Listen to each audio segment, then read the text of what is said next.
línea dibujada con una vara en un suelo polvoriento representaba un río. Pequeñas piedras apiladas por aquí y por allá simulaban montañas. Un círculo en la tierra supone vecindad en aldeas o tribus. Algo muy parecido probablemente fueron los primeros mapas. Mucho antes del idioma, los antiguos cazadores y guerreros creaban simples representaciones de sus alrededores para estudiar y planear sus acciones, como el nacimiento de las antiguas e importantes civilizaciones de Egipto, Mesopotamia y China. Los mapas fueron requeridos. El arte y las ciencias hicieron mucho uso de ellos, desde fijar impuestos y de marcar propiedades, hasta plasmar una visión de algún antiguo lugar del mundo. Aquí encontramos lo que es los primeros mapas. Durante los siglos, los habitantes de las Islas Marshall utilizaron cartas de navegación similares a estas para guiarse a través de los arrecifes en las islas de su archipiélago. Las conchas simbolizaban las islas, mientras que las ramas de palma representaban los vientos y las corrientes oceánicas. Los mapas de los isleños de Carolina eran tatuados en sus cuerpos. Aquí encontramos en el año 2300 a.C. una tabla de arcilla. Era excavada en Mesopotamia, Irak. Contiene el mapa más antiguo jamás encontrado. Se piensa que retrata el valle del Éufrates con montañas a cada lado y con el río fluyendo al mar. Por último tenemos en el año 1150 a.C. un fragmento de papiro que representaba el desierto al este del Valle del Nilo, montañas donde se encontró oro y vías conectando los desiertos asentados en los mineros. Sin duda el mapa geológico más antiguo rescatado del antiguo Egipto.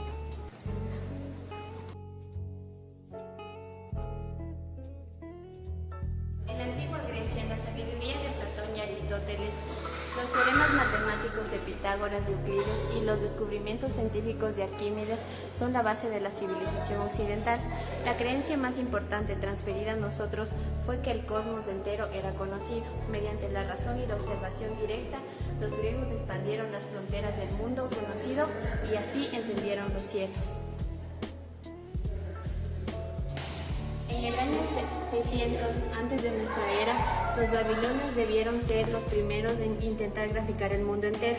No sorprende que se hayan ubicado en el centro de territorios reales e imaginarios, representados como islas a lo largo de los bordes. Ellos pensaban que el mundo tenía la forma de un disco que flotaba sobre un océano. En el siglo II antes de nuestra era, este mapa de seda hecho jirones estuvo enterrado en una tumba en la provincia de Hunan, en China, en 1973. Es un mapa topográfico con ríos y cadenas montañosas que probablemente fue utilizado por el rey para defender a su pueblo contra la invasión del vecino reino de Nanyuan.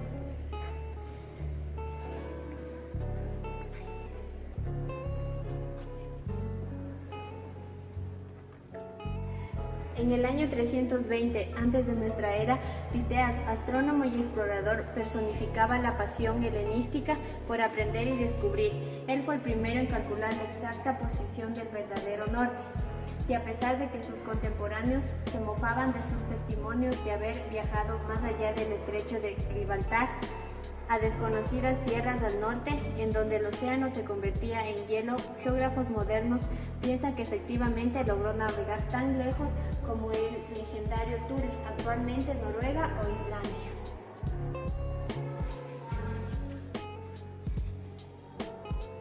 En el año 150 después de nuestra era, Claudio Ptolomeo vivía en Alejandría durante el siglo II después de nuestra era. Sus 8 tomos de En la Edad Media, al colapso del Imperio Romano en el siglo V después de nuestra era, Europa se sumó a la oscuridad. La ciencia, la exploración y la búsqueda intelectual fueron reemplazados por preocupaciones espirituales, y aún más la base de las antiguas civilizaciones como la griega y romana se perdieron o fueron olvidadas. Afortunadamente, los grandes avances en la cartografía realizados por los primeros escolásticos como Ptolomeo no se perdieron para siempre. El mundo preservó sus descubrimientos e incorporó muchos otros, y aun cuando Europa se estancaba, las culturas de otras partes del mundo prosperaban. Caravanas de comerciantes cruzaban el Sahara africano, monjes budistas en China realizaban mapas de las antiguas rutas comerciales y en los Andes los incas realizaron impresiones de mapas de sus dominios. En el año de 1136, 300 años antes de que el mapa sea impreso en Europa, existió el Ya Huangyitu, mapas de las tierras chinas y extranjeras. Fueron tallados en piedra para facilitar la reproducción de muchas copias, como esta a través del fortalecimiento original. En el año de 1154, este mapa, elaborado por el cartógrafo árabe Muhammad al-Idrisi, muestra la influencia musulmana, cristiana y griega. Al sur está arriba caracterizado de dos mapas árabes, África extendida al este, cercano al Océano Índico. En el año de 1271, a sus 15 años, Marco Polo se embarcó en una aventura que duraría toda su vida. Durante 4 años viajó con su padre y tío, llegando inclusive al extraño y exótico reino de Kublai Khan. A petición de Khan, Marco Polo exploró Asia durante 17 años. A su regreso a Venecia publicó su libro Descripción del Mundo, que estimuló el interés por los mapas y los viajes, aunque sea se lo consideró fantástico.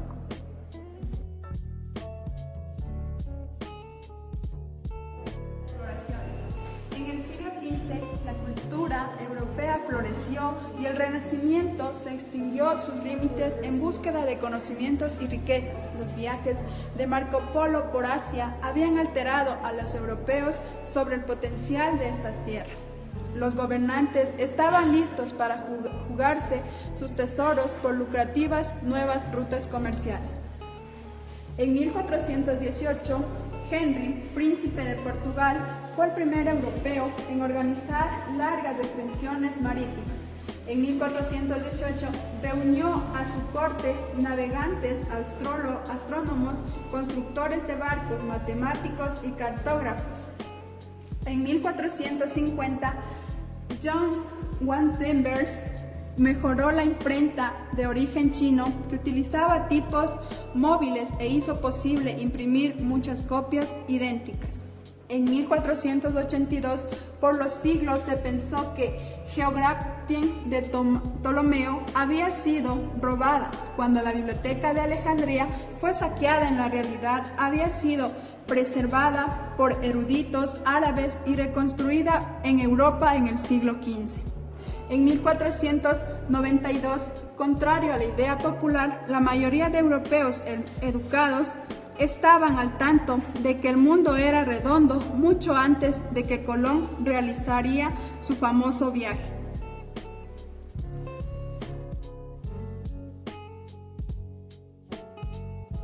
Era científica.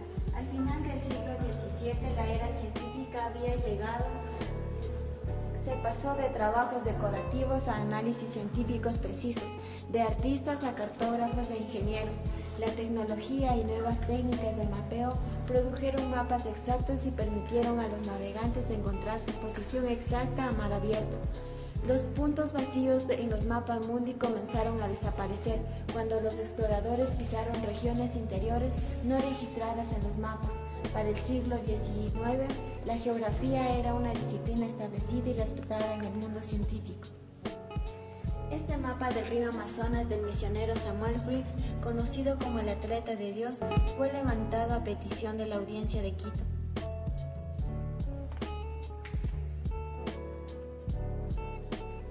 A finales del siglo XVI, durante el reinado de Luis XIV de Francia, la cartografía llegó a ser una ciencia. El rey invitó al astrónomo y geógrafo italiano Giovanni Domenico Cassini a su corte. La triangulación en el Ecuador.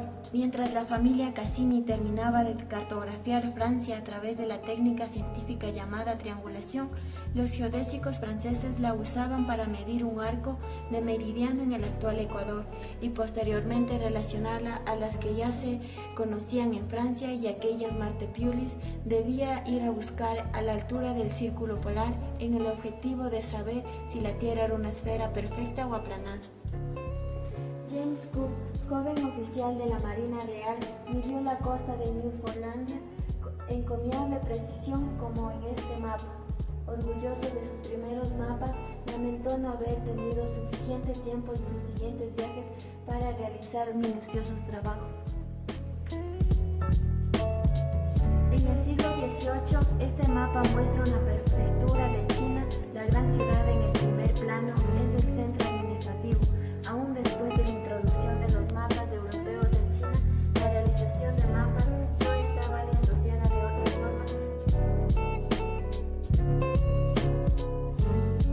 En el año de 1119, la brújula magnética fue un tremendo adelanto para la navegación. Ya no era necesario aferrarse a las costas, buscando puntos de referencia. Los chinos probablemente introdujeron brújulas primitivas, agujas flotando en el agua, al Mediterráneo en el siglo. Barómetros de bolsillo son instrumentos fundamentales para saber el estado de la atmósfera y realizar predicciones meteorológicas. Trifoides, el teodolito y la brújula. Parte del equipamiento del trabajo de los cartógrafos de comienzos del siglo XX fue el trifoide, transportado en un estuche de cuero que tenía 3 patas con sus respectivas extensiones para conseguir su nivelación sobre. Este se colocaba el teodolito o la plancheta. También la brújula era necesaria para orientarse y llegar al lugar de estudio a través de una aguja magnética que siempre señalaba hacia el norte magnético. El sextante fue diseñado para encontrar la longitud midiendo la distancia angular entre la Luna y una estrella cercana, fabricada en 1906 por la firma Hewlett y Esser en Nueva York. El metropatrón y la regla de cálculo. Plancheta, alidada y herramientas de trazo. A comienzos del siglo, los primeros cartógrafos llevaban consigo un gran estuche de cuero. Dentro de él se transportaba la plancheta. Esta consistía en un tablero de dibujo donde se colocaba la alidada, se realizaba trazos en donde se miraban los mapas.